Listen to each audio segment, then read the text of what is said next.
Tomem o pão e o vinho, que são o meu corpo e sangue.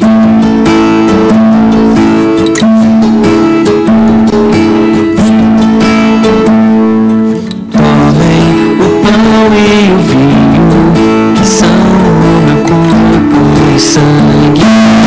E o vinho, que são o meu corpo e sangue, que dou por vocês. Lembrem que em breve eu volto, pra juntos cearmos à mesa no reino de Deus. Eu sou o pão da vida, da vida. Quem vem a mim nunca mais terá fome. Quem crê em mim não terá sede.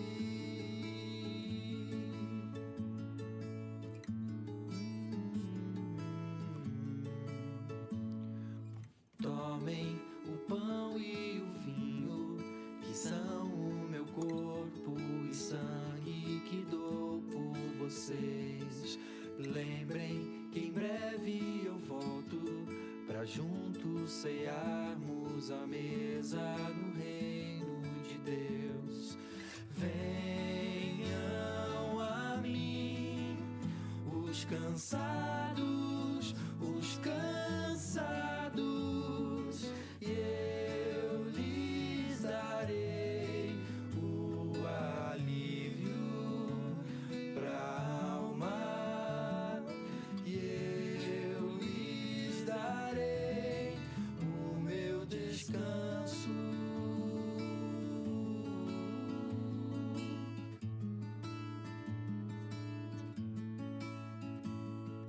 Lembrem-se, eu sou o bom pastor.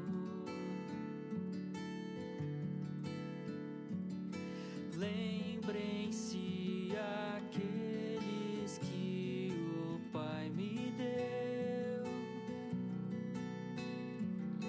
Tem a vida eterna e não perecerão. Estão em minhas mãos e não se perderão. Por meu sangue derramado, os pecados são perdoados. O meu corpo sim é dado por vocês, por vocês. O meu sangue derramado, os pecados são perdoados. O meu corpo sim é dado por vocês, por vocês, por vocês.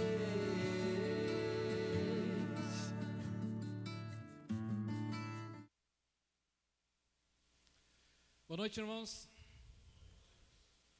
Hoje queremos, mais uma vez, no primeiro domingo, celebrar a ceia do Senhor. Antes da leitura, quero fazer 3 comunicados para a igreja. Já fizemos hoje pela manhã. Com respeito a alguns ministérios da igreja e os editais da prefeitura, então, estabeleceram alguns novos parâmetros, e onde foi permitida então a participação e presencial, como já temos tido, daquelas pessoas acima de 60 anos. Logicamente, todo cuidado sempre é necessário, principalmente se você tem alguns sintomas de gripe, então não venha. Todas as medidas de distanciamento, de percentual também, ainda não podemos lotar o ambiente, mas está facultada a presença, a participação dos irmãos acima de 60 anos. Com relação às células, elas podem voltar a se reunir, somente que será possível fazer as reuniões aqui no templo ou no salão ali de cima, caso coincida. E você deve então comunicar, os líderes devem comunicar, o pastor Lucas, nossa célula vai se reunir quinta-feira lá. Então a gente já fica sabendo, então comunique qual o dia melhor para vocês aí. Então elas podem se reunir com as mesmas condições, o mesmo protocolo, né, de distanciamento, uso de máscara, higienização das mãos, evitar a aglomeração, até mesmo aqui, né, podemos usar o ambiente lá fora ou conversar mais aqui. Nós gostamos muito de usar ali o hall de entrada ali, parece que todo mundo se aglomera ali. Então evitar, quero pedir aos irmãos da recepção que dispersem, né, usa aquele choque elétrico assim, né, para espantar os irmãos, mas podemos conversar aqui ou ali fora, né? Lógico, isso faz parte e gostamos muito. E eu sei que a gente não faz por mal, é o desejo de estar junto aí, né? Então as células podem se reunir também. E com relação à escola dominical também, progressivamente já temos a sala preparada, então as crianças podem vir também, então os pais podem trazer e vai ter ali um estudo, bem como o ministério dos adolescentes e provavelmente dos juniores, dos adolescentes. As professoras, os líderes já entraram em contato com os pais para participar a gente tem procurado, né, seguir todas as medidas, todas as orientações da melhor maneira possível, que está no nosso alcance. Então, com relação a esses eventos, a esses ministérios, são esses o recado. E na terça-feira agora, você que tem um negócio, é empresário, nós vamos ter aqui uma pessoa do Sebrae trazendo orientações, né, programas junto ao governo, ideias, orientações. Então, terça-feira à noite, vamos ter alguém do Sebrae aqui. Isso não é só para as pessoas da igreja, o nosso desejo maior é trazer as pessoas ao nosso redor, da comunidade aí, para estarem aqui ouvindo aquilo que eles têm a dizer. É um órgão do governo que trabalha junto para o desenvolvimento, né, desses negócios aí que existem ao nosso redor aí. Então, estão convidados. Se você conhece alguém, indique, né, dê o endereço, o horário, dê carona, venha junto com ele. Alguém que você conhece que tem um pequeno negócio, né, é uma maneira de fazer contato com essas pessoas aí. Ok? Então, esses são nossos recadinhos aí. Filipenses capítulo 4 diz assim: alegrem-se sempre no Senhor. Novamente direi, alegrem-se. Seja a amabilidade de vocês conhecida por todos. Perto está o Senhor. Não andem ansiosos por coisa alguma, mas em tudo, pela oração e súplicas e com ação de graças, apresentem seus pedidos a Deus, e a paz de Deus, que excede todo entendimento, guardará o coração e a mente de vocês em Cristo Jesus. Finalmente, tudo que for verdadeiro, tudo que for nobre, tudo que for correto, tudo que for puro, tudo que for amável, tudo que for de boa fama, se houver algo de excelente ou digno de louvor, pensem nessas coisas, ponham em prática tudo o que vocês aprenderam, receberam e ouviram e viram em mim, e o Deus da paz estará com vocês. Palavras de Paulo, Filipenses capítulo 4. Alegrem-se sempre no Senhor. Seja a vossa moderação, a amabilidade conhecida de todos. E por isso podemos estar juntos celebrando a ceia do Senhor. Hoje de manhã eu estava falando quão importante é a comunhão. A comunhão é mais do que estar juntos na igreja. É também isso, começa por aí. Mas esse relacionamento, a vitalidade que ela nos dá. A igreja pode ser às vezes complicada, mas tenha certeza de que é muito melhor do que o mundo, o melhor do mundo lá fora, o melhor que o mundo tem a oferecer, nada se compara. É vital para a vitalidade da nossa experiência e da vida cristã, estarmos juntos, Mas temos vivido em dias de pandemia. Isso é apenas uma maneira de ocultar e se distanciar. É arrogante imaginar que você se imaginar como no controle da sua vida e negligenciar e desprezar a comunhão com a sua igreja. Ela é vital, ela é indispensável, ela é suficiente para nos sustentar. Ela é muito mais importante do que nós podemos imaginar. E temos visto pessoas que têm negligenciado e a sua fé cristã se perdeu. E perderam muito mais coisas. Não negligencie, não menospreze a comunhão com a sua igreja. Pai querido, obrigado por essa tarde e noite, por podermos estar novamente juntos aqui e celebrar o Senhor, celebrar a morte e a ressurreição de Cristo, até que Ele venha, quando eu não sei. Já nos primeiros dias da igreja, ela ansiava e esperava a tua volta, e hoje continuamos esperando. Muitos talvez zombam: onde está? Quão demorada é a vinda dele? Eu acho que ele não volta mais. Isso não importa. O fato é que hoje estamos mais perto e aguardamos ansiosamente. Mas quando a ansiedade nos vem, Pai, como acabamos de ler na tua palavra, oramos, suplicamos, te engrandecemos e vamos fazendo todas aquelas coisas que o Senhor quer de nós. Louvado seja o teu nome, Pai, nesse dia. E queremos mais uma vez, pela nossa comunhão, pelo nosso louvor, exaltar o Senhor, te glorificar, em nome de Jesus, amém. Vamos cantar, continuar louvando o nosso Deus. O grupo de louvor vai nos dirigir nesse momento.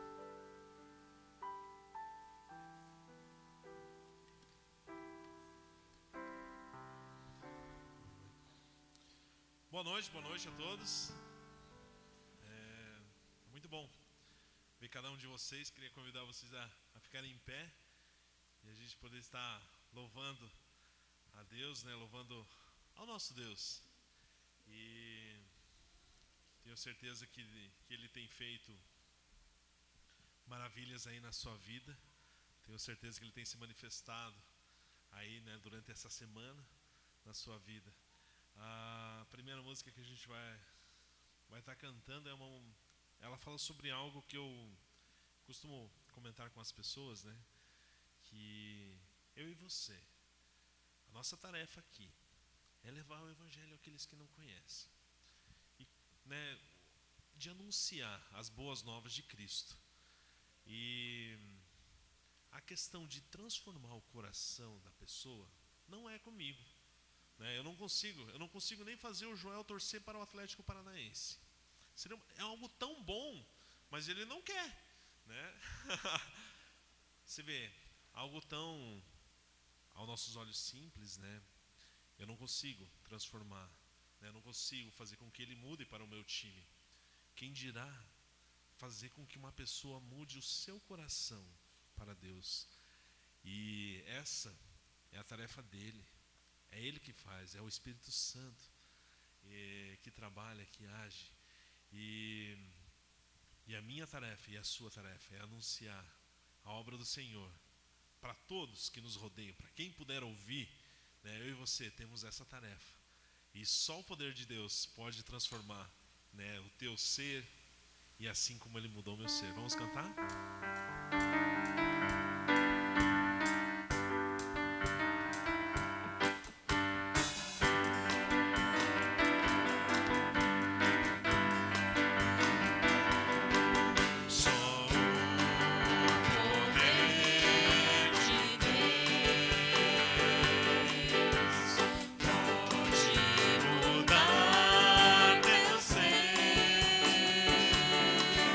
A prova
podemos todas as coisas naquele que nos fortalece. Quando estamos, né, conectados com o Senhor, quando estamos pertinho dEle, a gente pode sonhar os sonhos dEle, viver os seus planos. E quando eu e você, né, vivemos os planos do Senhor, é maravilhoso. E, né, como eu falei no começo, tenho certeza que Deus tem feito grandes coisas, né, tem feito no nosso meio aqui. Falamos aí em pandemia, em muitas coisas ruins acontecendo. E não canso de falar que muita coisa boa também aconteceu, né, durante a pandemia. E o Senhor continua nos abençoando. O Senhor continua nos suportando ali, nos suprindo as nossas necessidades, né? Tem suprido as minhas necessidades. Se alguém viesse falar para mim que eu ficaria 1 ano parado sem trabalhar, eu ia falar assim: ixi, eu acho que eu vou morrer de tanto, né, angústia, preocupação, de tanta ansiedade.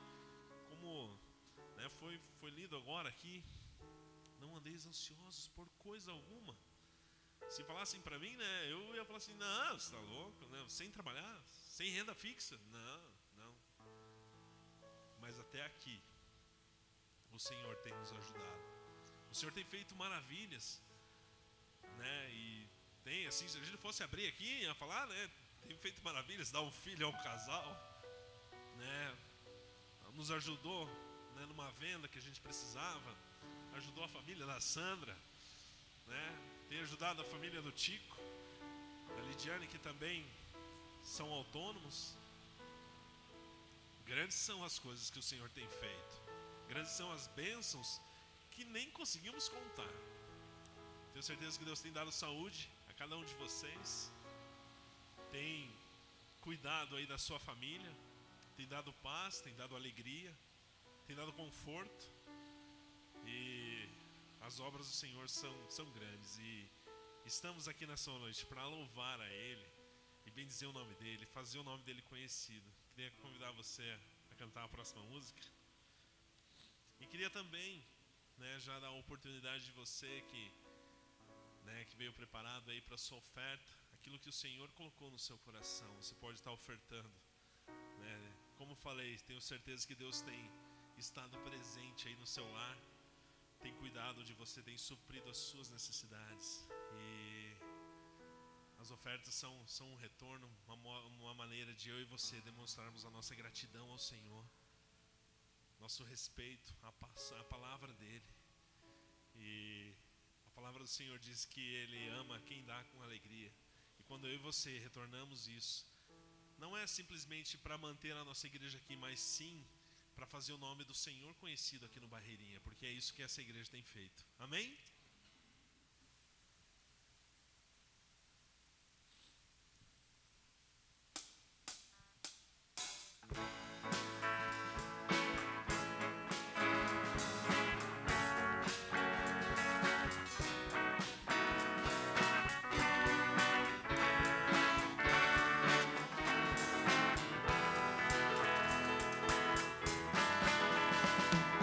Grandes são as tuas obras,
nós te louvamos.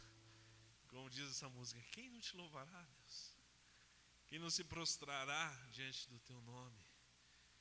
Quando o teu filho vier buscar a tua igreja, né, todos se prostrarão diante do Rei dos Reis, Senhor dos Senhores.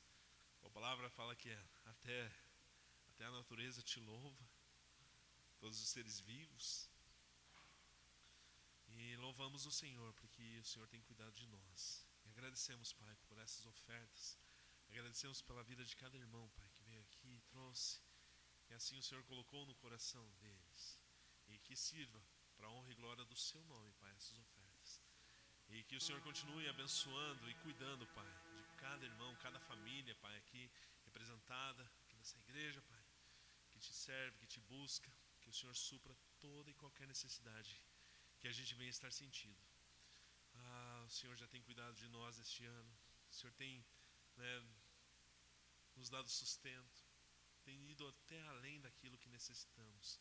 E somos muito gratos a Ti, Senhor, e recebe essas ofertas como uma declaração, uma dedicação de amor a Ti, Senhor, e de gratidão por tudo que o Senhor tem feito e por tudo que o Senhor ainda vai fazer em nossas vidas.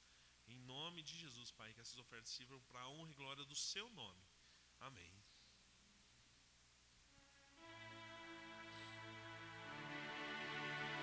Como estava falando para vocês, né?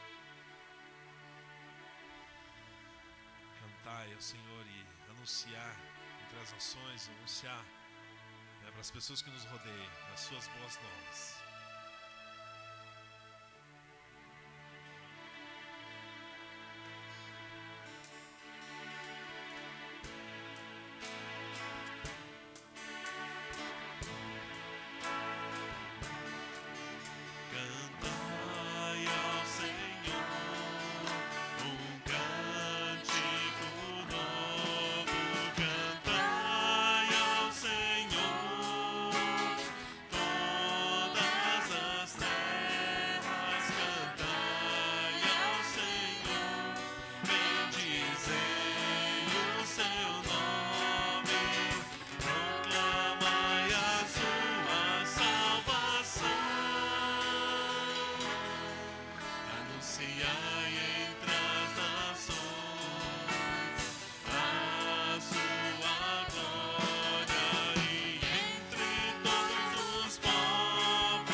louvamos e agradecemos porque glória e majestade estão diante do Senhor, e com tanta glória, com tanta força, tanto poder, mesmo assim o Senhor se importa comigo. Mesmo assim o Senhor tem cuidado de mim em meio a tantas pessoas, em meio a toda essa natureza. Mesmo assim o Senhor tem cuidado de mim, Pai, e louvamos o Senhor porque o Senhor tem cuidado de nós. Eu louvo porque nessa igreja tem sido pregada a Tua palavra, Senhor, assim como ela é. E agradecemos porque temos caminhado, Pai, e pessoas têm conhecido ao Senhor, têm se achegado ao Senhor, Pai, através dessa igreja, através da mensagem que é pregada aqui. E eu peço que o Senhor continue usando os pastores, Pai, os líderes de célula, diáconos, todas as pessoas envolvidas, Pai, que eu possa estar levando o Evangelho àqueles que ainda não conhecem, Pai, que anuncie as boas novas do Senhor, aqueles que ainda não conhecem, e essas pessoas possam se achegar ao Senhor e Te conhecer verdadeiramente, Pai, e ser livre, Pai, de todo o seu pecado, de todas as suas maldades, Pai, que elas possam estar se tornando livres, possam ter a verdadeira alegria que vem somente do Senhor. É isso que eu Te peço e agradeço e coloco nas Tuas mãos em nome de Jesus. Amém. Os irmãos podem se assentar.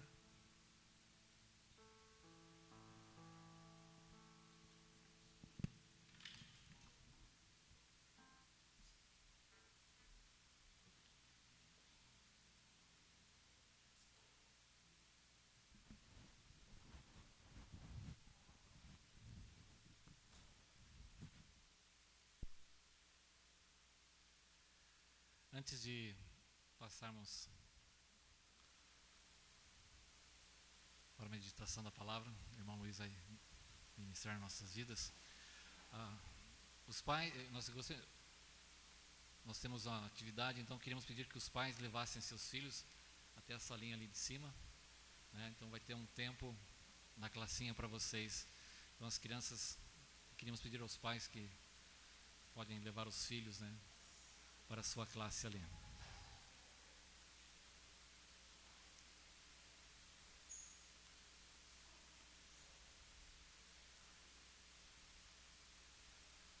Muito bom.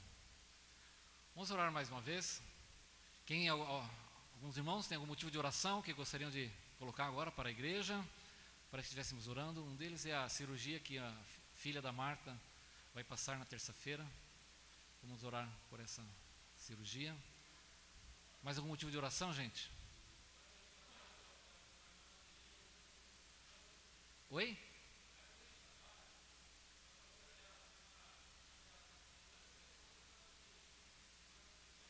Como é que é o nome dela? Ok, vamos orar pela Rosângela, em uma situação bem difícil de saúde. Alguém mais?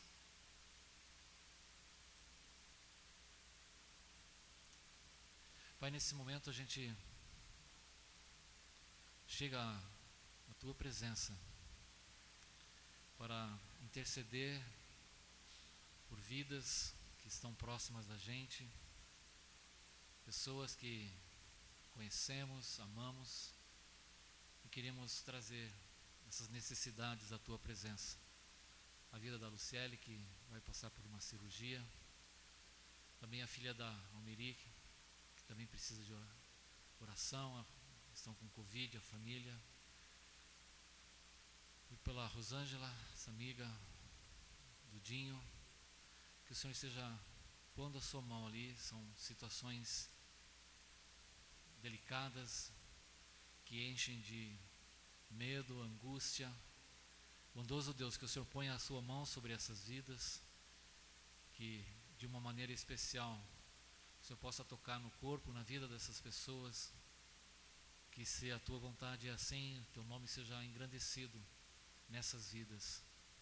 Pai, esteja aqui com cada família que está aqui, que estão nos assistindo também, com cada família da Tua igreja. Continua nos guardando, Pai, até aqui. A Tua bondade tem sido muito grande para conosco.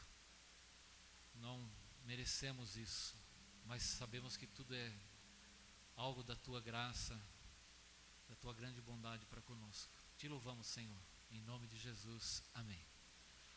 Vamos ouvir, Luiz.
noite, irmãos. Quero saudar a todos e aqueles que estão em casa também com a graça e a paz do nosso Senhor e Salvador Jesus Cristo. Pelo jeito eu não posso sair daqui, né? Tem que ficar aqui. Vamos lá. Eu sempre, quando eu prego, até um dia uma irmã falou assim: o irmão Luiz prega, ele sempre conta uma história. Nem sempre, às vezes eu não conto uma história. Mas até que o pastor não proíba de contar história, eu sempre vou contar uma história. Porque a história ela nos ajuda a nossa mente a se organizar e começar a sonhar e navegar junto com o que está sendo falado.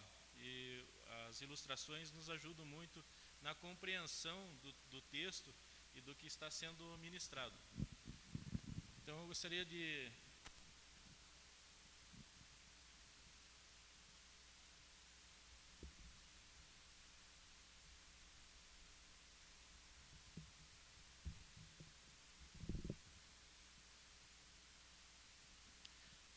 contar uma história inicial para que a gente vá se conectando com a ideia que vai ser falada.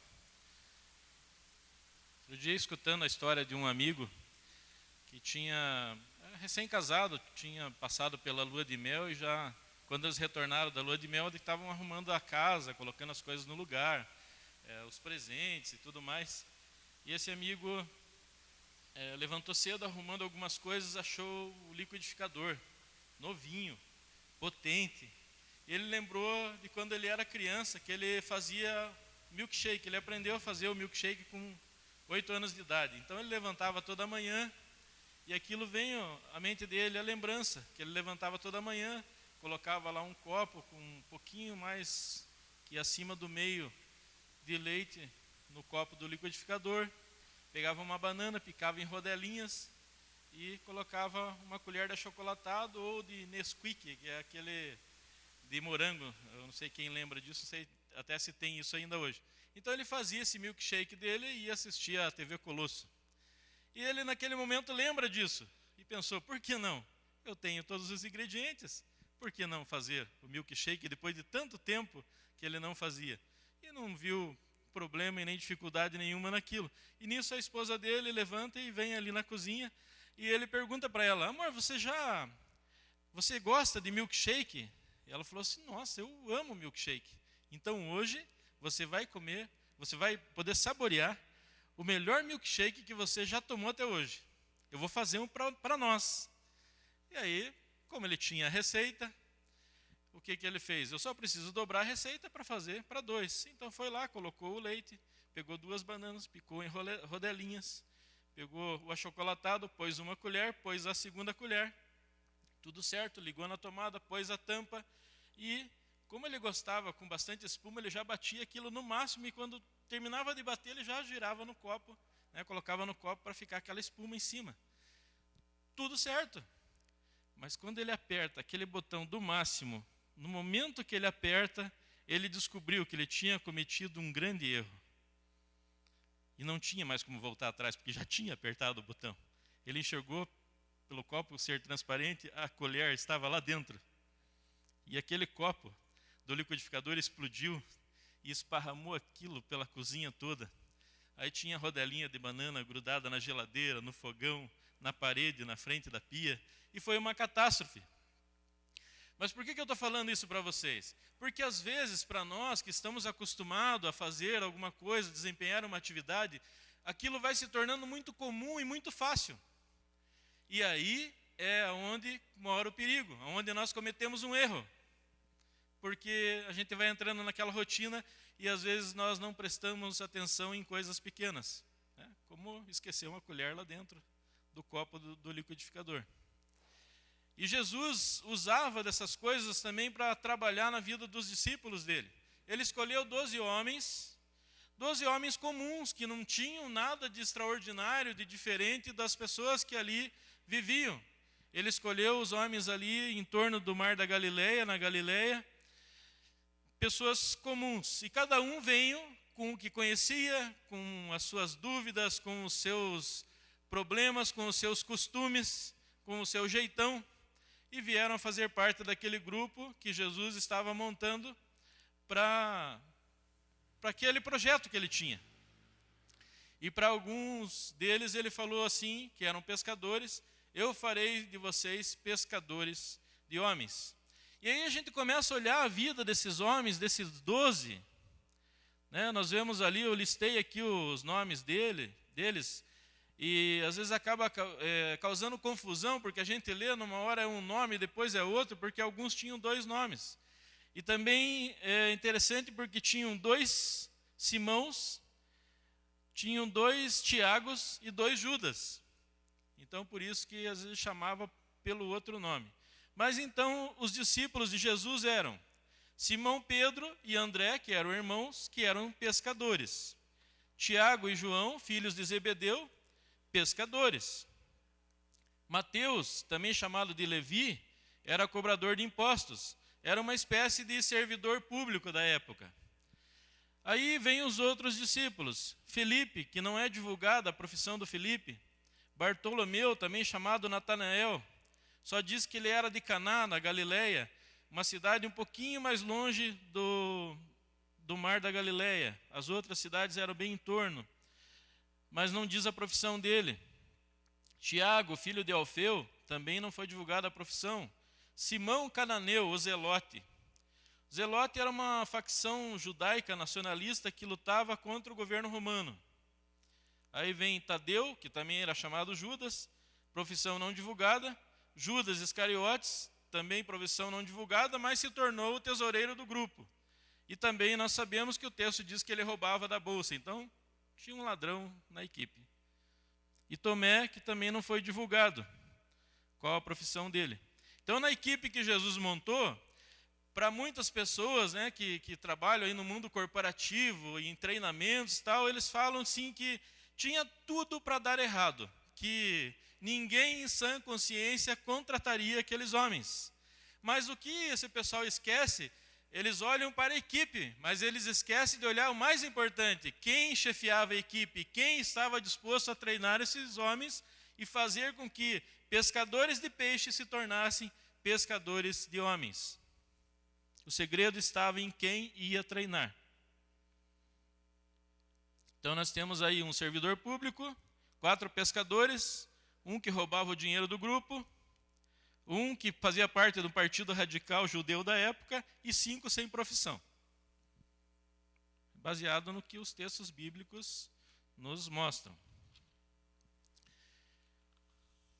E eu gostaria de trabalhar com vocês no texto onde Jesus treinava esses homens. E tem algumas situações que Jesus sempre ensinou, mostrou. Muitas vezes ele estava junto, fez algo com eles e depois ele mandava com que eles fizessem sozinhos. E daí ele corrigia as falhas e eles faziam novamente. Mas, por que eu falei do começo? Tinham 4 pescadores na equipe. E vamos olhar para o ministério de Jesus, muitos dos milagres, aquelas reuniões que tinham muitas pessoas, aconteciam ali no mar da Galileia, né? Então eles cruzavam com o barco de um lado para o outro propositalmente, porque juntava-se uma multidão, chegava o final da tarde, Jesus tinha pregado o dia inteiro, curado pessoas, feito sinais, falado muitas coisas, e ele estava cansado, e aquele povo não saía dali, queria falar com ele, queria estar perto, queria lá conversar com ele. Ainda bem que não tinha celular para tirar selfie. Você imagine o tempo que ia levar para Jesus conseguir se desvencilhar daquele povo. Então o que ele fazia? Embarcava com seus discípulos no barco e atravessava o mar da Galileia para o outro lado. Então eles iam para um local tranquilo, onde Jesus podia fazer a sua meditação, orar, descansar, e eles podiam dormir esperando o próximo dia. Quando vinha o próximo dia, as pessoas ali da região, quando viam que ele estava por ali, já começava a se juntar gente, e ele já começava a ensinar, e acontecia tudo novamente. E no final da tarde, com seus discípulos, cruzava novamente para o outro lado. Então ele cruzou ali várias vezes. E numa dessas situações, a gente vê que parece, e eu tenho a certeza que Jesus fez de propósito, colocou eles numa situação difícil. Colocou eles numa situação onde eles eram os profissionais, onde eles conheciam. E o conhecimento deles, vamos dizer, as habilidades deles foram colocadas à prova. E eles tiveram problemas. Por que estou falando isso? Que muitas vezes as pessoas que têm tantas habilidades na vida, às vezes na vida profissional, em outras áreas, elas sem querer acabam se tornando arrogantes, porque elas acham que elas sabem tudo. E quando elas têm grandes problemas, na maioria das vezes eles acontecem na área de atuação onde a pessoa domina. E ela é pega de surpresa e aí vem o desespero. Então nós vamos ler primeiramente Mateus 8.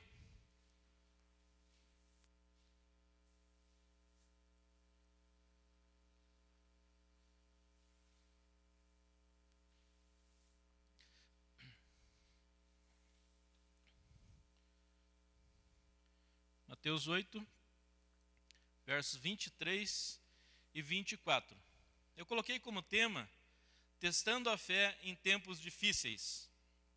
E Jesus testou a fé dos seus discípulos. Mateus 8, 23 e 24. Diz assim: entrando ele no barco, seus discípulos o seguiram. De repente, uma violenta tempestade abateu-se sobre o mar, de forma que as ondas inundavam o barco. Jesus, porém, dormia. Aqui nós vemos que Jesus era humano também, porque ele estava cansado, ele estava com sono e ele dormia. Ele trabalhou até ali, dali para frente era com os discípulos, vamos atravessar lá para o outro lado, agora é com vocês, né? Bota a mão no remo aí, vamos embora. E Jesus, cansado, facilmente, né, com aquele balanço do barco, dormiu. Mas diz o texto que se abateu violenta tempestade sobre eles. Mas, tudo tranquilo. Tenho 4 pescadores no meu grupo. Pessoas que foram criadas naquele lugar, trabalharam junto com seu pai desde criança, conheciam de pesca, conheciam de barco, conheciam o mar da Galileia. Não tinha para que se apavorar. Mas diz que uma violenta tempestade se abateu. E os discípulos, verso 25, foram acordar Jesus. Os discípulos acordaram clamando: Senhor, salva-nos, vamos morrer. Os discípulos acordaram Jesus. Então não estava tudo bem. Os pescadores estavam com medo. E eles podiam avaliar melhor do que qualquer pessoa que era uma situação de risco. Eles chamaram Jesus: Senhor, salva-nos, vamos morrer. E o Mar da Galileia, ele tem muitas histórias sobre tempestades no Mar da Galileia. Por que ocorrem tempestades ali? Quando fala tempestade, a gente já pensa naquela chuva com raios e tal. Mas a tempestade ali é um pouco diferente. Porque, vamos dizer assim, a topografia daquele lugar facilita com que aconteça essa tempestade. E principalmente no final da tarde, quando Jesus acabava ali o seu ministério, né, o que ele estava fazendo, e eles passavam para o outro lado. Então eles passavam num momento de risco para o outro lado, porque sempre acontecia no final da tarde. Por quê? Durante o dia, o sol aquecia aquela água do lago ali. Aquecia o dia todo, ela ficava quente. E no final da tarde, o que acontece? Ali, o Mar da Galileia está a 200 metros abaixo, 210 metros abaixo do nível do mar. O Mar Mediterrâneo, se você traçar uma linha reta da praia do Mediterrâneo ali no Mar da Galileia, vai dar aproximadamente uns 40 quilômetros. Então, lá no mar, no final da tarde, começa a vir uma brisa fria e começa a soprar para o continente. E essa brisa fria vem soprando para o continente, e quando ele entra ali, passa da praia, ele pega um pedaço de montanhas, então ele vai bater na montanha, vai começar a subir. E o Mar da Galileia, que é o Rio Jordão que corre ali, é um vale enorme, tem montanha dos dois lados. Uma faixa de terra, Mar Mediterrâneo, faixa de terra, montanha, o Mar da Galileia lá no fundo, o Rio Jordão correndo ali, ele continua correndo e vai terminar, desaguar lá no Mar Morto, que fica a 400 metros abaixo do nível do mar. Quando você tem o ar quente e o ar frio, quem vai lembrar das aulas de física aí, o ar quente sempre sobe e o ar frio desce. E eles se encontram. E quando eles se encontram, dá aquele rebuliço todo. Então a brisa no final da tarde começa a soprar, chega na montanha, vai aumentando aquele vento e ela tem que achar um lugar para passar. E ela entra naquele vale e começa a correr dentro daquele vale a 200 metros. A parte que vem do Mediterrâneo e passa por cima, quando o ar frio passa e chega vamos dizer assim, no abismo, ele desce com tudo. E aí o que acontece? O ar quente, que esquentou aquela água, o dia todo está subindo. E ali acontece o rebuliço, mais o vento que está correndo de norte para sul, dentro daquele vale. E aí faz essa tempestade que eles falam, porque começa a levantar altas ondas e aquela água começa a bater e voar para todo que é lado. E eles naquele barquinho vão lá em cima e descem. E a água começa a cair, quando as ondas quebram, começa a cair dentro do barco. E ali, à noite, naquela época, que as cidades próximas não tinham iluminação, no escuro, que você não enxerga nada, eles já deviam estar lá mais ou menos quase pelo meio, quando aconteceu isso. Você perde a noção de espaço, você não sabe mais onde é que você está, você não sabe se a frente do barco está indo, está voltando, para onde que está indo, e bateu um desespero neles, porque era muito forte. Eles nunca tinham pego uma tempestade daquelas ali, daquele jeito. Tinham pego provavelmente outras. Mas eles ficaram desesperados e acordaram Jesus. Mestre, vamos morrer. O Mar da Galileia tem 12 quilômetros de largura e tem 21 quilômetros de comprimento, 166 metros quadrados. Por isso que ele é chamado de Mar da Galileia. Não é água salgada, é água doce do Rio Jordão, mas é chamado de mar. Mas eles tinham 4 pescadores. As cidades ali em volta, Corazim, Betsaida, Cafarnaum, Magdala, Tiberíades, Caná da Galileia, que é um pouquinho mais longe, e do lado de lá das montanhas, do lado do leste, ficam as montanhas, depois a região de Gadara. E Jesus cruzava ali com seus discípulos direto nesse lugar. E aconteciam as tempestades. E nesse momento, eles ficam desesperados. E chamam Jesus. Pescadores profissionais tiveram que pedir socorro para o carpinteiro. E o que Jesus faz? Antes de ver o que Jesus faz, tem uma lição que serve para nós hoje também. Nós não podemos acreditar somente na nossa capacidade para enfrentar os problemas desse mundo. Como se nós estivéssemos no barco e nós temos que ter Jesus no nosso barco, porque senão fatalmente nós vamos naufragar. E Jesus pode nos proporcionar experiências, muitas vezes dentro daquela área que nós mais temos certeza que nós sabemos, que nós confiamos e que nós dominamos. E Ele pode nos colocar à prova, como Ele colocou os seus discípulos. E nós, o que vamos fazer? Verso 26. Jesus acordou, né? Ele perguntou: por que vocês estão com tanto medo, homens de pequena fé? Então ele se levantou, repreendeu os ventos e o mar, e fez-se completa bonança.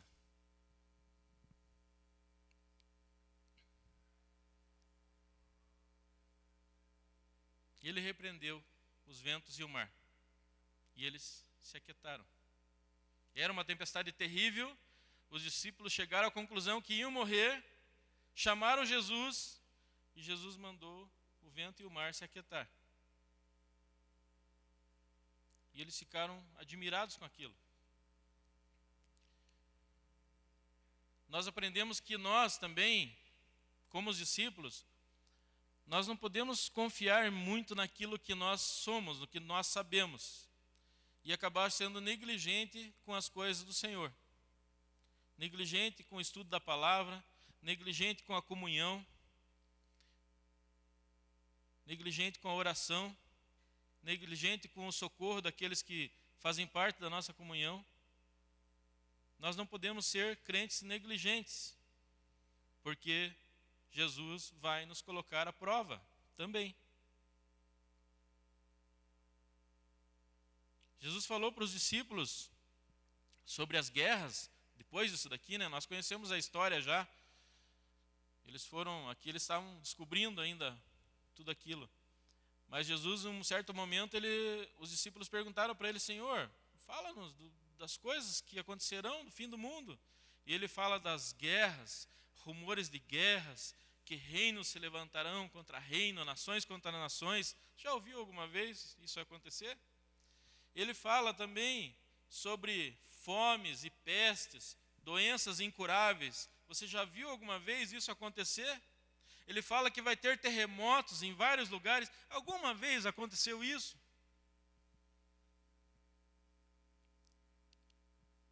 Estamos aí desde o começo do ano, todo mundo tem falado nisso, né? A questão de uma doença que está aí. Muitos falam, assombram, colocam muito medo, outros acham que não é bem isso, mas nós, como cristãos, nós temos que ser obedientes à palavra do Senhor e obedientes às autoridades. Se as autoridades estão erradas, o problema não é nosso. Eles vão prestar conta também para o Senhor, mas nós temos que ser obedientes e cumprir aquilo que foi proposto. E nada mais é do que uma daquelas pestes que Jesus falou. Nós tínhamos falado lá no Encontro de Homens, lembra, pastor? Isso daí, né? Aí tivemos aí, eu estava outro dia conversando com a minha esposa, quando deu aquele surto da gripe A, a influenza, morreram várias pessoas de repente que estavam com gripe e tal. Inclusive minha esposa perdeu um primo, um cara super forte, praticava esportes, com acho que 23 ou 24 anos, morreu de gripe A. O cara não tinha nada. E o que aconteceu uns meses depois, eu peguei esse negócio. E quando eu cheguei com os sintomas no hospital, a médica me examinou e falou assim, olha, eu vou tratar você para gripe A, vai tomar o Tamiflu e tal. E, gente, eu conto isso daí, eu quase morri. E agora eu estava observando tudo isso que está acontecendo, eu falei para minha esposa, você já pensou? Se tivesse acontecido comigo, como na mesma época que aconteceu com o teu primo, provavelmente eu teria morrido. Porque não iria tomar o medicamento correto, porque era só uma gripe, como as pessoas morreram porque era só uma gripe. Como muitas pessoas morreram com isso que está aí agora, porque não sabiam o que era. Hoje já se sabe, já se tem um norte para ser seguido, mas Jesus falou dessas dificuldades. E nós não podemos ficar apavorados como os discípulos gritando, ai Senhor, nós vamos morrer. Nós temos que olhar para quem? Para aquele que está no barco com a gente, aquele que cuida. E ele fala assim, logo depois, no verso 27, ele mandou o mar ficar quieto, o vento, houve silêncio. Os homens ficaram perplexos e perguntaram, quem é esse que até o vento e o mar lhe obedecem? Quem é esse que até o vento e o mar lhe obedecem? Aqui nós vemos que os discípulos de Jesus, parece que eles não tinham a dimensão de quem era Jesus. Para eles, Jesus era um mestre que estava ensinando várias coisas a respeito de Deus, das Escrituras, valores. Como Jesus falava de um reino que estava por vir, na cabeça deles era bem provável que eles achavam que era um reino terreno e não um reino dos céus, como ele mesmo falava. Eles não entendiam quem era Jesus. Eles falaram isso. Quem é esse que o vento e o mar obedecem? E antes, no verso 26, quando ele faz isso, ele fala assim, por que vocês estão com tanto medo, homens de pequena fé? E hoje, quando Cristo olha para nós, e estamos clamando por alguma coisa, por alguma dificuldade, por algum problema, será que ele também não diz assim, homens de pequena fé? Por que vocês estão com tanto medo? Não é isso que as pessoas têm colocado para as nações, para o nosso país, o medo? Porque tem uma doença e a gente tem que tomar cuidado. Mas o medo é terrível porque o medo paralisa as pessoas. Nós vamos entrar num outro texto também. Jesus testou os seus discípulos aqui, deu o ensinamento, eles aprenderam, mas ele deixou passar um tempo e testou eles novamente. Dessa vez Jesus estava junto, mas da outra vez Jesus manda eles sozinhos. E aí nós vamos ver que a coisa também vai ficar complicada. Os discípulos fazem essa pergunta, não sabiam quem era ele. Como que o vento obedece a esse homem? Quem é ele? E aí eles atravessam, eles estão em Cafarnaum, atravessando para o lado de Gadara, lá nas montanhas. Quando eles chegam do outro lado, verso 28 e 29, para a gente entender. Olha só o que os discípulos presenciaram. Quando ele chegou do outro lado, a região dos Gadarenos, foram ao seu encontro 2 endemoniados que vinham dos sepulcros. Eles eram tão violentos que ninguém podia passar por aquele caminho. Então eles gritaram, que queres conosco, filho de Deus? Vieste aqui nos atormentar antes do devido tempo? Olha olha o que o endemoniado fala. Que queres conosco, filho de Deus? Vieste nos atormentar antes do tempo? Aí eu fico pensando, será que os discípulos, eles em algum momento não chegaram assim um para o outro e falaram assim: você prestou atenção no que o demoniado falou? Pois é, cara, você viu, chamou o mestre de filho de Deus. Pois é, mas ele falou, pois é, você viu, falou, por que você veio nos atormentar antes do tempo? E Jesus fala para nós das coisas futuras que vão acontecer. Então o demônio estava falando para ele de uma coisa que vai acontecer lá na frente, que eles vão ter que prestar conta para ele. Então, né, eles não sabiam quem era Jesus, mas ali eles presenciaram o endemoniado falando: filho de Deus, por que vieste aqui nos atormentar antes do tempo? E assim os discípulos vão aprendendo.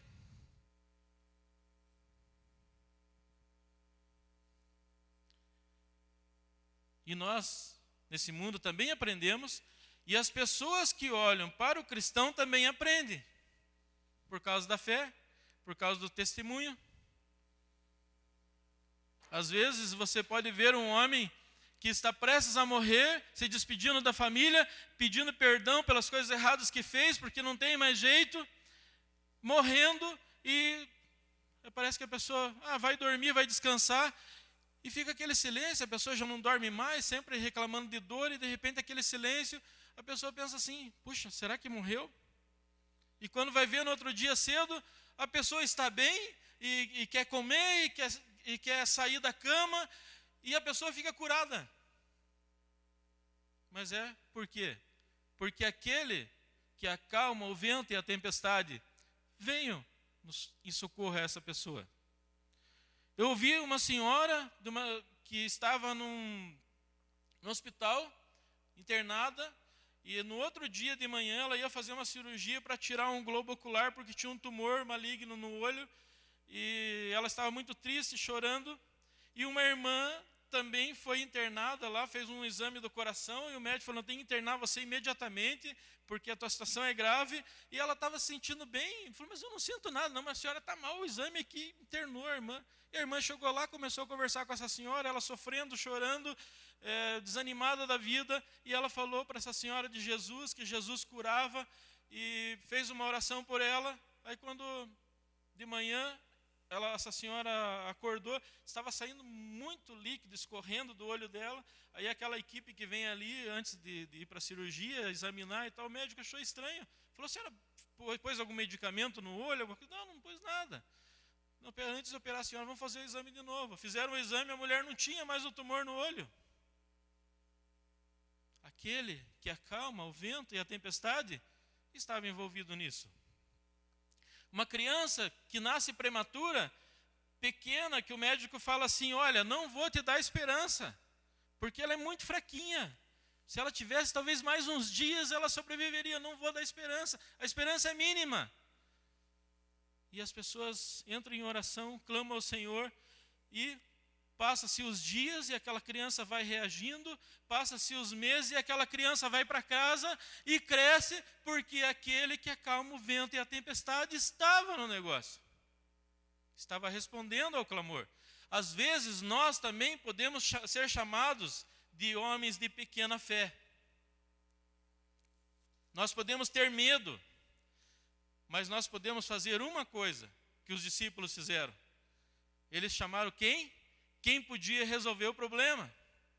A nossa fé pode ser pequena, nós podemos ter medo, mas nós podemos pedir para Ele: Senhor, eu não aguento, eu não posso, mas o Senhor sabe todas as coisas, eu dependo totalmente do Senhor. E Ele é que vai dar a resposta.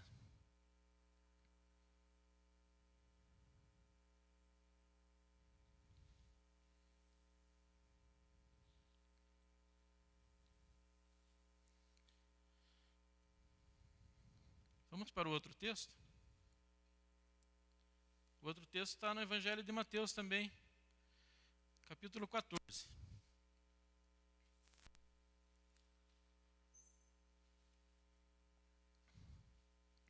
Vamos dizer assim, os discípulos passaram pelo primeiro teste, aprenderam um pouco mais, mas dali uns dias, Jesus os testou novamente. Vamos dizer assim, agora ficou um pouco mais difícil.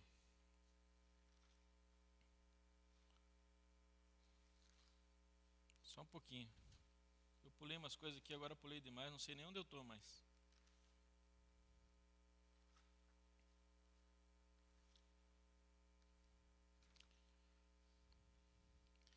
Versos 22 a 24. Mateus 14. Logo em seguida, Jesus insistiu com os discípulos para que entrasse no barco e fosse diante dele para o outro lado, enquanto ele despedia a multidão. Tendo despedido a multidão, subiu sozinho para um monte orar.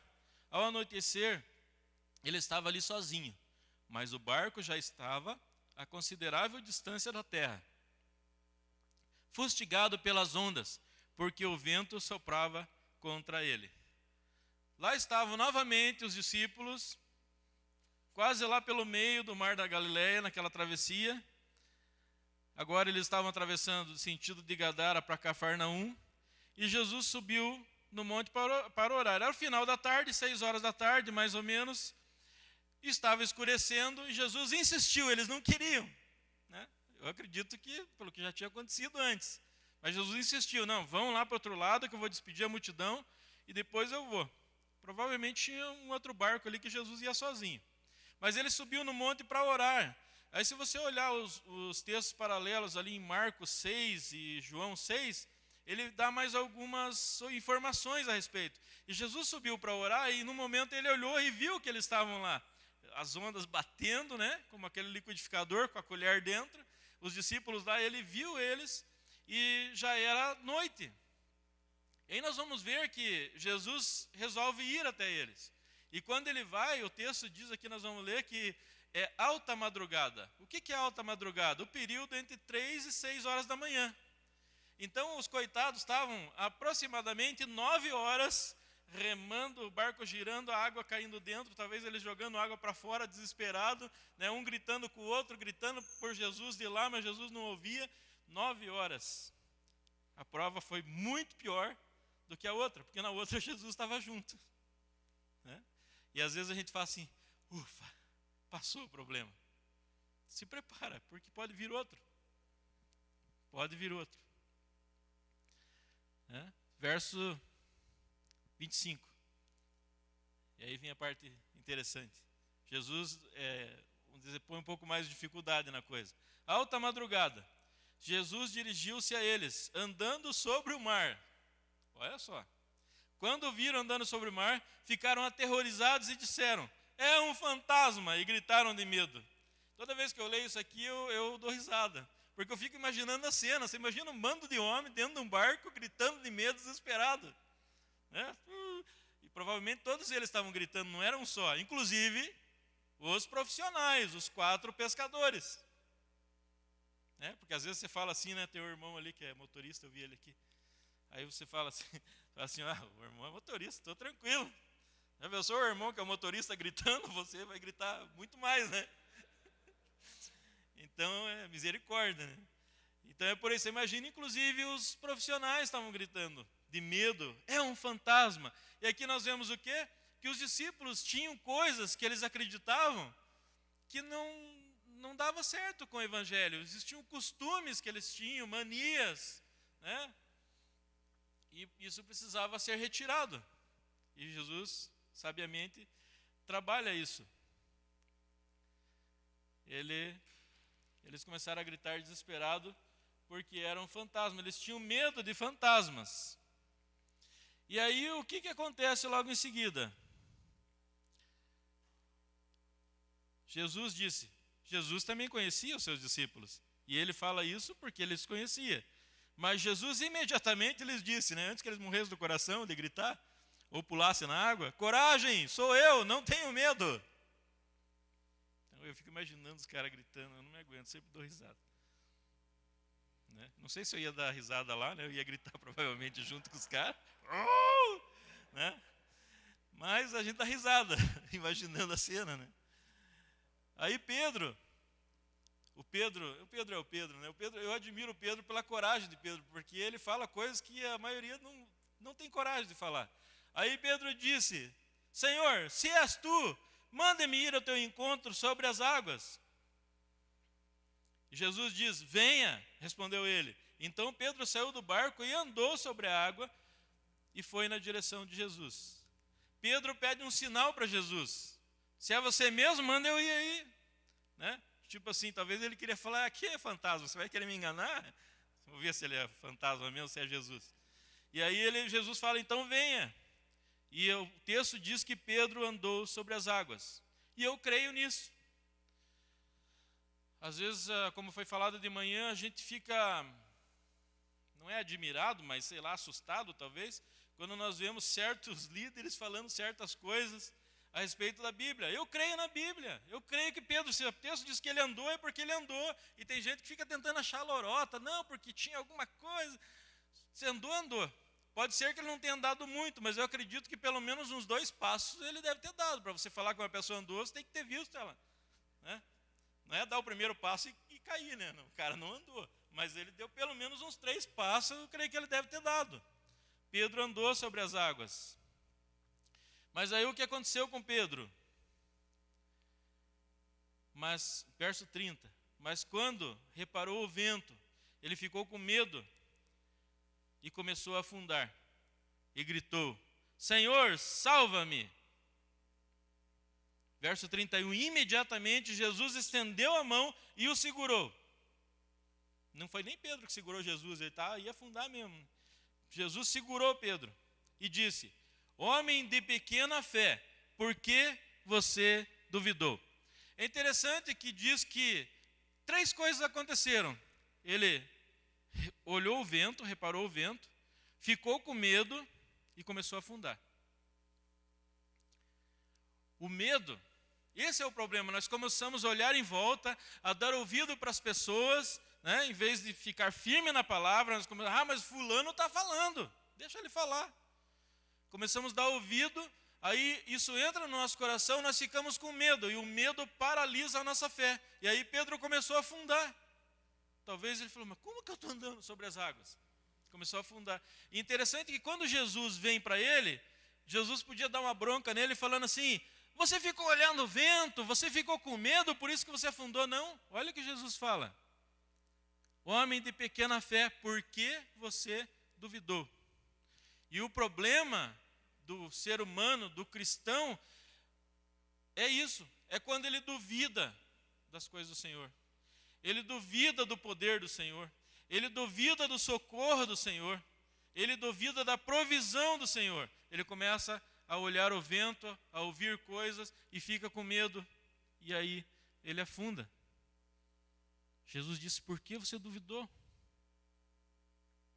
E quando eles entram no barco novamente, isso tudo estava acontecendo com aquele negócio batendo, os discípulos gritando e a água entrando, né? E o mar batendo para tudo que é lado, aquela escuridão que você não enxergava a margem para saber para onde que você estava indo. E quando eles entram no barco, o vento cessou. E novamente ficou tudo calmo. Mas agora, diferente do outro texto, que eles falavam para os outros: quem é esse que até o mar e o vento obedece? Agora o que eles dizem? No verso 33. Então os que estavam no barco, né, talvez recuperando a respiração, dizendo: verdadeiramente tu és filho de Deus. Agora eles reconheceram que Jesus era o Filho de Deus. Jesus é o Filho de Deus. Tem que ter fé. Algumas pessoas na Bíblia têm muita fé, e pessoas que Jesus elogiou. A gente já pregou aqui um texto daquela mulher que chega para Jesus, que não é do povo de Israel, não é do povo judeu, falando que a filha está muito endemoniada, pedindo socorro, e Jesus não atende essa mulher. E ela continua insistindo, até que Jesus fala assim: eu não vou tirar o pão da mesa do filho e dar para os cachorros. E a mulher fala assim: ah, Senhor, mas até os cachorrinhos comem das migalhas que caem da mesa dos seus donos. E ele falou assim: mulher, grande é a tua fé, pode ir para a tua casa que a tua filha está curada. E depois, numa outra situação, um centurião romano vem para Jesus e fala assim: mestre, o meu funcionário está muito doente, eu preciso que o Senhor socorra ele. E Jesus fala assim: vamos lá, vou curá-lo. e ele fala assim: eu sou homem sobre autoridade, eu digo a esse, vem, e ele vem, eu digo àquele, vai, e ele vai. E eu sei que não sou digno que o Senhor entre na minha casa, mas basta o Senhor mandar uma palavra e o meu servo será curado. Jesus falou assim: nunca vi tamanha fé nem em Israel, mais um que não era do povo judeu, mas creu naquele que tem poder. E Jesus falou para ele: o teu servo está curado. E depois, quando ele chegou em casa, disseram para ele, ó, foi nessa mesma hora que ele ficou bom. Jesus cura. Jesus curou, cura hoje ainda. Como o Alisson pregou aqui de manhã, ele falou que pedir o que quiser que Deus faz é para o crescimento, o engrandecimento do Evangelho. Não é para satisfazer a vontade de ninguém. E as pessoas torcem, pegam o texto e torcem todo o texto. E depois ficam reclamando porque ela pediu e não recebeu. A Bíblia diz, não recebe porque pede mal.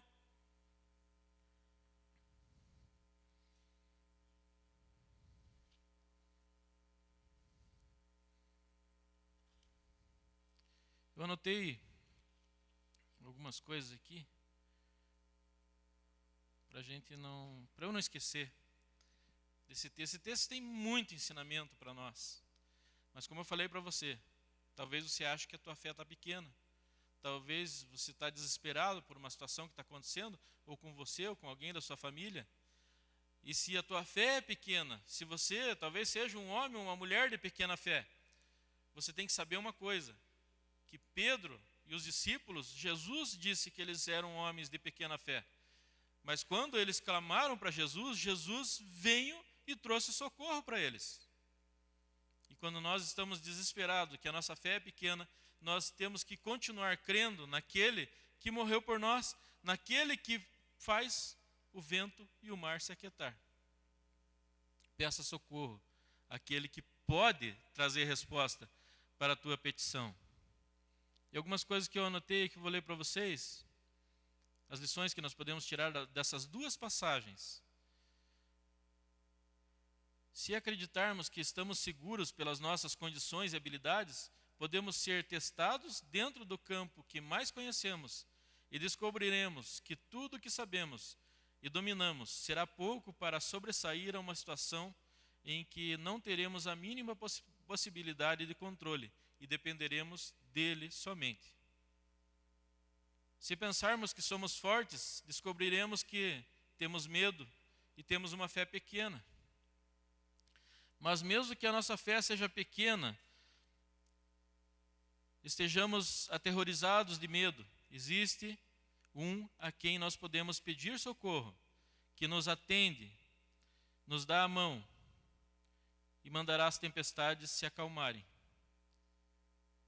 Nós precisamos reconhecer que Jesus, ele tem esse poder. E nós podemos testemunhar, como essas pessoas que eu falei testemunharam, do milagre que Jesus fez na vida dos seus parentes, na vida delas mesmas.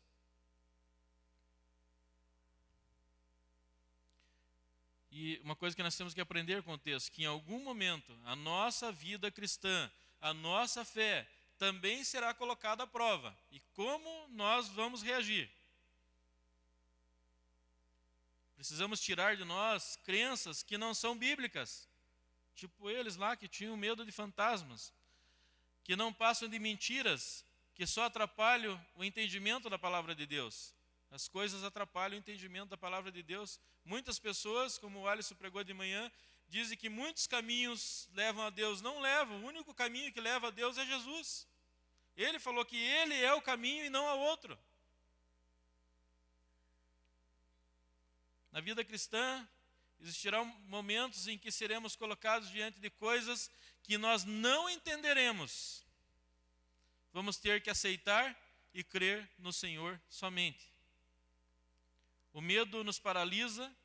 Aquele que ama a Deus lança fora todo medo. Está escrito na Bíblia isso. E não duvida do milagre do Senhor.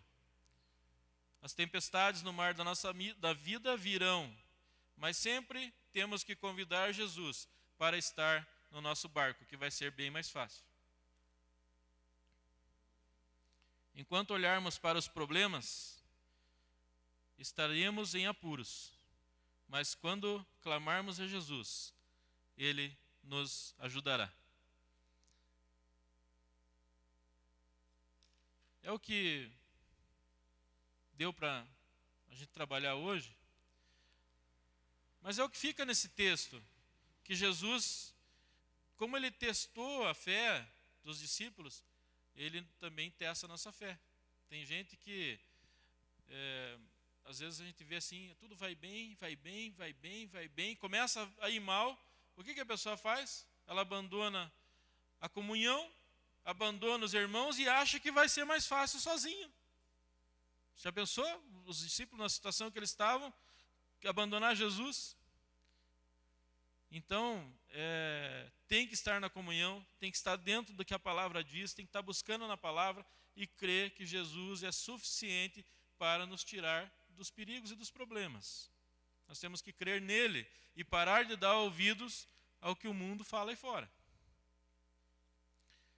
Não ser arrogante e achar, não que eu esteja falando que os discípulos eram arrogantes, mas eles, dentro do que eles mais conheciam, eles foram testados e eles tiveram problemas. Se Jesus não vem em socorro, eles teriam grandes problemas. Até hoje, naquele lugar, quando está ventando, as pessoas falam assim, olha, não saia, porque pode dar uma tempestade.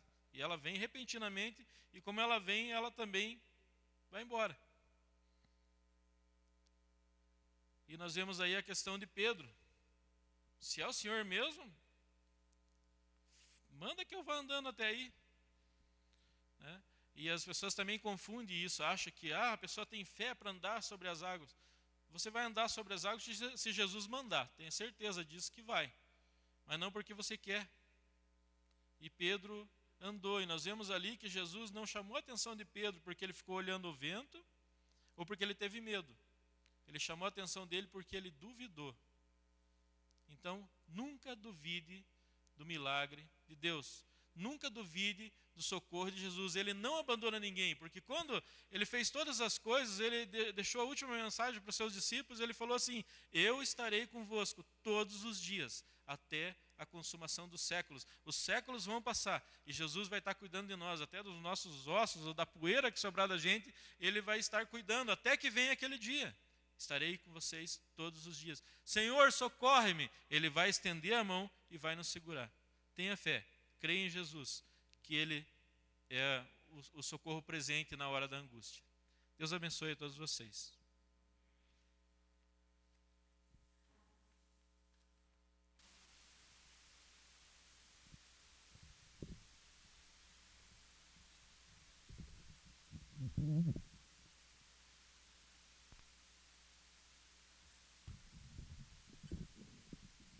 Obrigado, Luiz.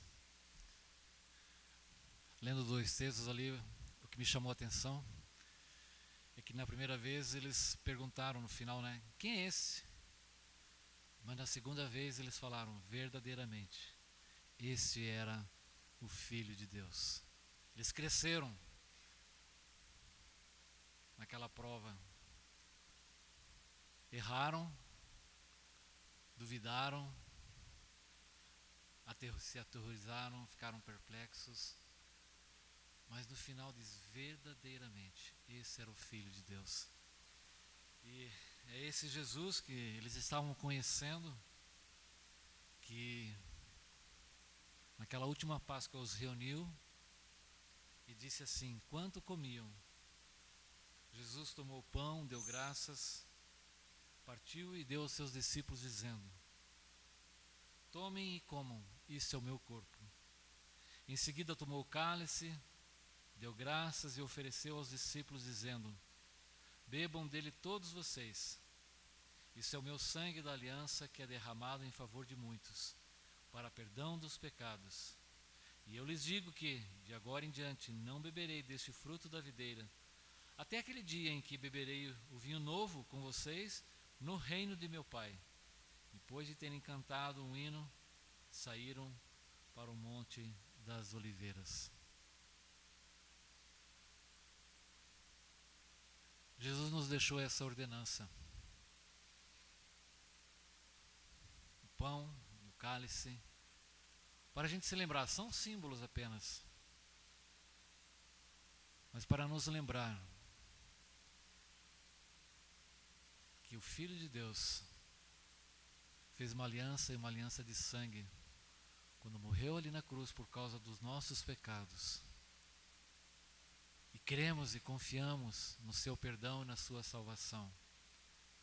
Cremos que, como ouvimos, Ele é o caminho que nos leva até Deus, a conhecer a Deus, a andar nos caminhos de Deus e viver para Deus.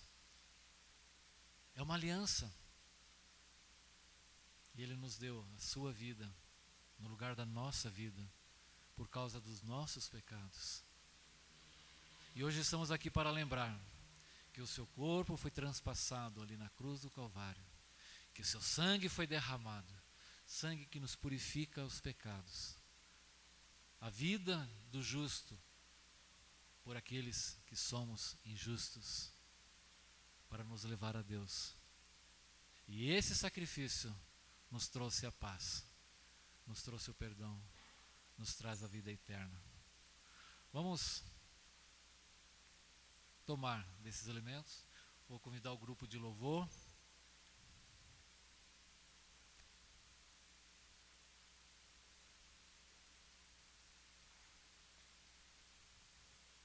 Vamos orar, vamos ficar em pé.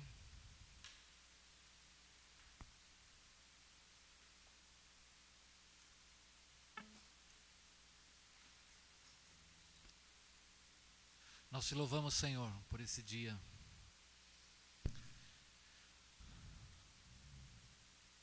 Mais um dia, 2000 anos atrás.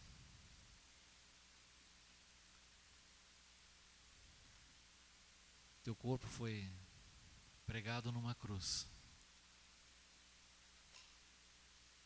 sepultado, ao terceiro dia ressuscitou, e hoje está vivo a interceder por nós. Tu és verdadeiramente o Filho de Deus, que nos deu vida, nos deu perdão, nos restaurou. Muito obrigado, Pai, por tudo que o Senhor nos dá. Mas acima de tudo, pela salvação, pelo perdão dos nossos pecados. Quando cremos, quando confiamos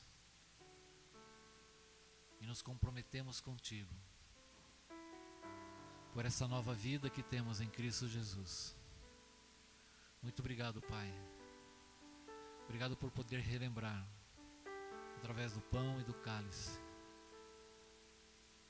sacrifício precioso, terrível, mas expressão do teu amor e da tua graça por nós, que não merecíamos coisa alguma. O que poderíamos fazer para alcançar tamanha graça? Tão grande, tão terríveis são nossos pecados, mas em graça o Senhor nos perdoou. Reconhecemos que somos pecadores, cremos que Cristo morreu por nós e que hoje está na presença de Deus e em breve voltará para buscar a sua igreja. Essa é a nossa esperança. Assim como ouvimos hoje à noite, Pai, tantas vezes nos perturbamos, ficamos perplexos, duvidamos, olhamos para as tempestades, nosso coração desanima, nossa mente enche de dúvida, de ansiedade, ficamos perdidos, às vezes lutamos com as nossas próprias forças, mas o Senhor sempre está conosco e nos chama para ficar perto de nós. A nossa fé é tão pequenininha, se esvai, mas o Senhor nos toma pela mão. O Senhor nos resgata, nos levanta. Obrigado, Pai, pela tua presença em nossa vida e em nosso meio. Queremos mais uma vez celebrar aquilo que Cristo fez por nós na cruz do Calvário, a sua ressurreição e a esperança de que breve Ele volta. Oramos em Teu nome. Amém. Todos foram servidos.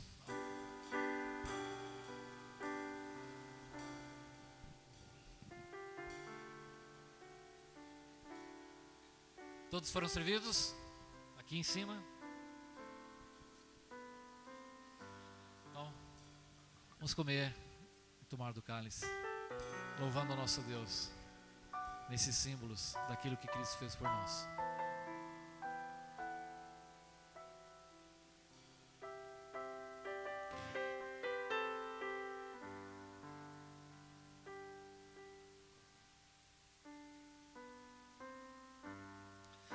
Vamos terminar cantando, como naquele dia, né? Tendo cantado o hino, se despediram. Vamos fazer o mesmo nessa noite. Que Deus abençoe a semana de vocês. Sejam guardados. Que o cuidado do Pai esteja na vida de vocês. E a graça dele os abençoe. Vamos cantar. Deus enviou o seu Filho ao mundo.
Semana, Deus abençoe.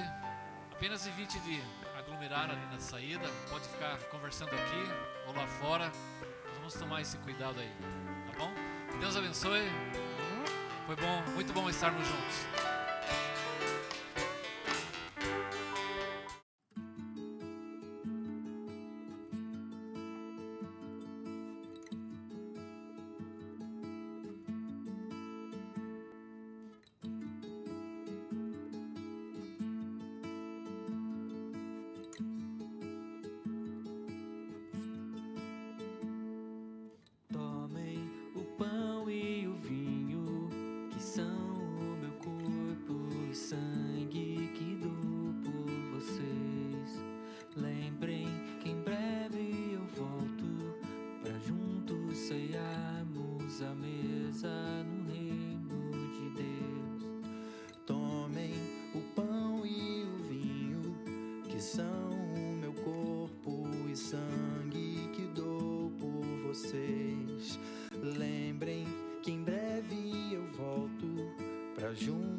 mesa no reino de Deus. Eu sou o pão da vida, da vida. Quem vem a mim nunca mais terá fome. Quem crê em mim não terá sede.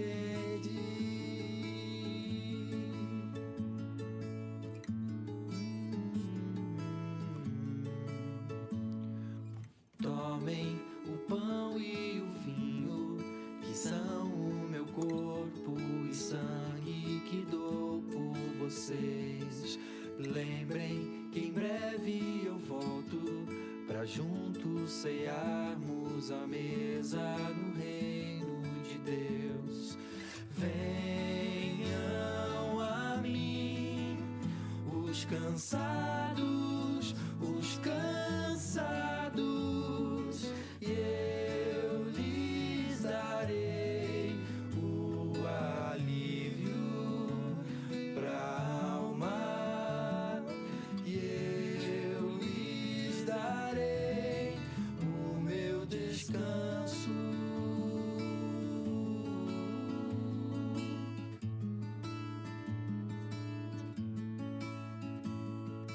Lembrem-se, eu sou o bom pastor. Lembrem-se aqueles que o Pai me deu. Tem a vida eterna e não perecerão. Estão em minhas mãos e não se perderão. Por meu sangue derramado, os pecados são